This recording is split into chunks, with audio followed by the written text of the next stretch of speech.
Furious rejoiners have vented their frustration after a new poll suggested more than 50% of Britons now believe quitting the EU is going badly. The survey of 6,546 adults interviewed today indicated 53% of those asked felt Brexit was going either fairly or very badly. However, on the day, Labour leader Sir Keir Starmer acknowledged during his speech to the party conference in Brighton that there was no going back. Plenty reacted angrily to the YouGov research. Referring to the result of the 2016 referendum, Kate Welton tweeted, "Amused that 53% is around half, whereas 52% was an overwhelming mandate." Mark said, "The problem is it's not going badly enough yet for Labour to be against it for fear of a right-wing press backlash." Sharon Hawthorne added, "Who the heck are the 18% who think it's going well? What planet are they on?" Leroy posted, "Remove don't know," and it's 74%. Almost 3/4 of Britons polled think Brexit is going badly.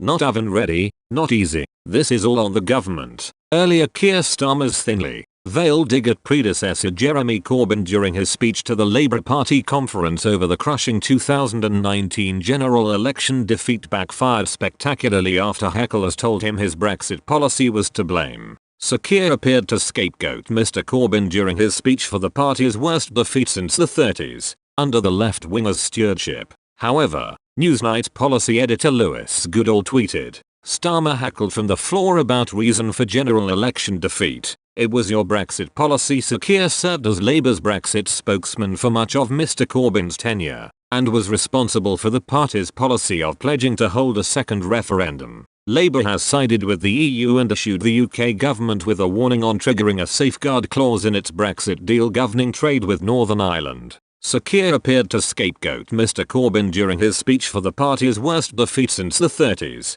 under the left-winger's stewardship. Article 16 of the Northern Ireland Protocol, which covers post-Brexit trade between Britain and the region, details so-called safeguard measures, which allow either party to take unilateral action if there is an unexpected negative effect arising from the agreement. Tough negotiations are currently ongoing with the EU to find a solution to implementing the protocol, but UK ministers threatening to trigger the clause. Shadow Secretary for International Trade Emily Thornberry said it would be profoundly tragic if the move was made. She told BBC Northern Ireland it was sad that the current UK government were not prepared to compromise. Ms Thornberry said, "The government keeps saying they're going to trigger Article 16. I hope they don't, because triggering it is not a long-term solution. The government is kicking the can down the road and they need to deal with it." Ms Thornberry's comments come after EU Financial Services Commissioner Mairead McGuinness warned the UK on Sunday that triggering the safeguard clause was not helpful,